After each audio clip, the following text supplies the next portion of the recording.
Hello everyone, today we're gonna see how to cut and stitch a blouse.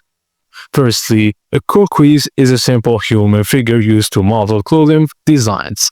On a 8.9x11 paper, lightly draw a vertical 1-inch guidelines. Sketch your croquis, then place the head between lines 1 and 2. Now decide the style and choose the fit like loose, fitted or stretched, and define the length.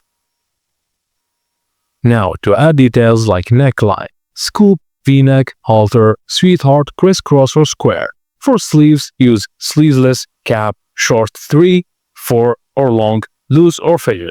Also on the back do full coverage, V-cut, keyhole or open back. Now choose fabric and embellishments. Pick colors, textures of fabrics and plan embellishments. Then decide on closure like zippers, button, hook, eye or tie up. And all these notes around your sketch to find them later. Now measure the best, white, hips and armhole. Use pattern or drafting paper, common pattern pieces like front, back, sleeves, neckline or collar, then optional which is facing and lining. Add darts, notches and seam allowances usually 1 to 2 inches to 1.3 centimeters. Pin pattern pieces into the fabric and cut carefully with fabric scissors, and don't forget to cut lining pieces if needed.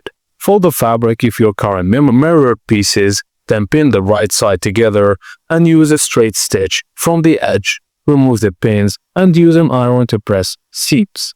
After finishing all seams, flip the blouse inside out, trim loose threads and press everything flat with an iron. And add embellishments, then you're ready. Thank you guys for watching, and please don't forget to like and subscribe for more.